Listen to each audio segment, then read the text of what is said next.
Today we're going to talk about the case of Cameron Todd Willingham. Cameron Todd Willingham was born on January 9th of 1968 in Ardmore, Oklahoma.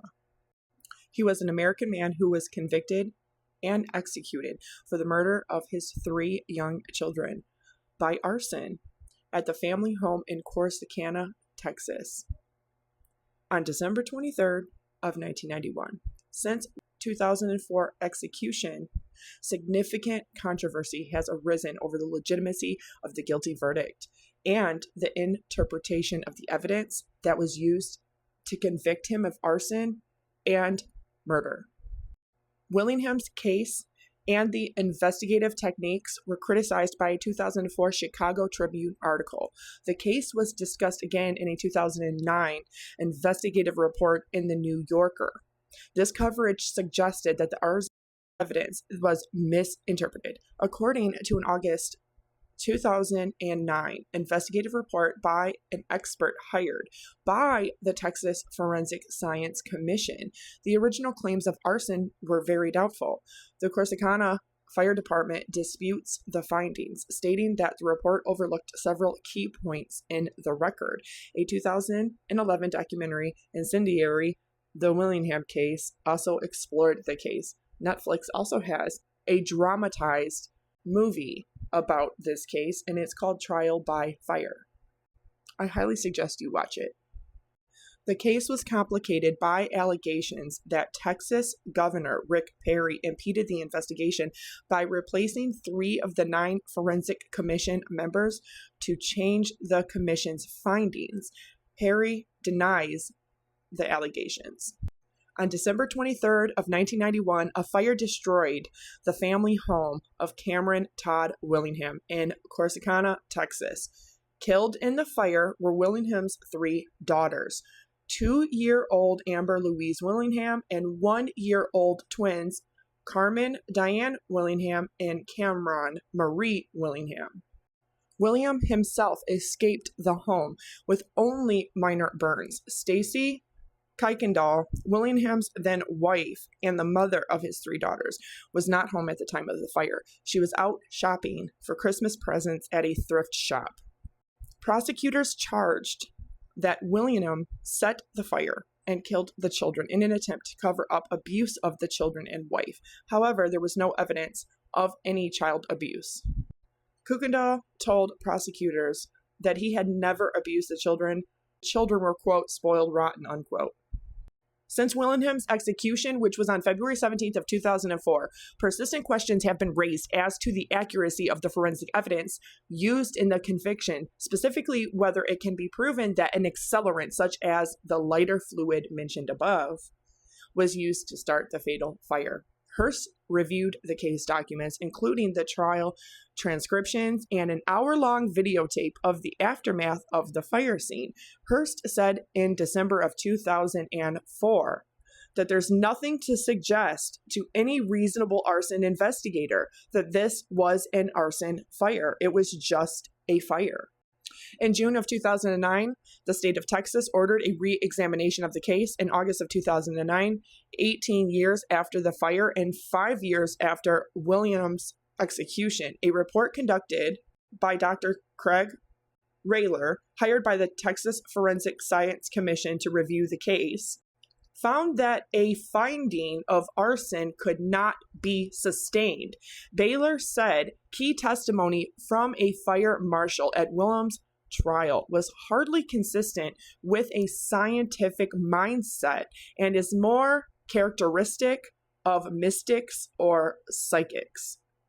At the behest of the Texas Forensic Science Commission, the prosecutor John Jackson and the city of Corsicana have both released formal responses to the Baylor report on the investigation of the fire that killed Willingham's 3 children. Both were sharply critical of Baylor. In a 2009 article discussing the reasons why Willingham was found guilty, Jackson recalled witness statements establishing that Willingham was overheard whispering to his deceased older daughter at the funeral home. Quote, "You're not the only one who was supposed to die," unquote. Jackson stated that Willingham's comment was an indicator of guilt.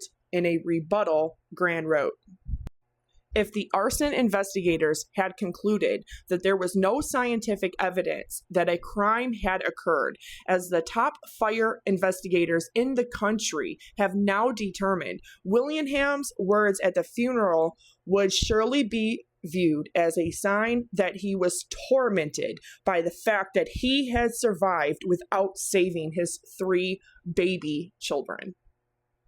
In August 2009, Chicago Tribune investigative article concluded, over the past 5 years, the Willingham case has been reviewed by 9 of the nation's top fire scientists.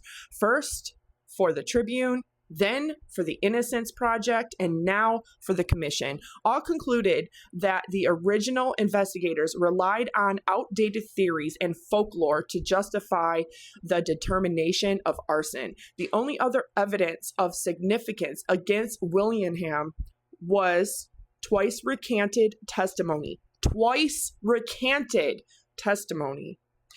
by another inmate who was not credible and was looking to get off on very serious burglary charges, mind you. So that's an incentive to not tell the truth, right? Who testified that Willingham had confessed to him. Jailhouse informants are viewed with skepticism in the justice system, as they should, because they're likely looking for immunity or a lesser sentence for themselves. So you are incentivizing them to lie against another person or against their co-conspirator or against anybody else. So much so that some jurisdictions have restrictions against the use of jailhouse informants because they are not credible.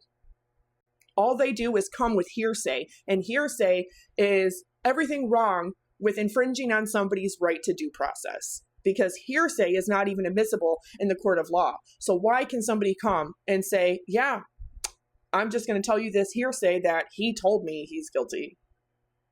The Texas Forensic Science Commission was scheduled to discuss the report by Baylor at a meeting on October 2nd of 2009, but 2 days before the meeting, Texas Governor Rick Perry replaced the chair of the commission, Sam Bassett, and 2 other members, Alan Levy and Alice Watts. The new chair, John Bradley, canceled the meeting, sparking accusations that Perry was interfering with the investigation and using it for his own political advantage.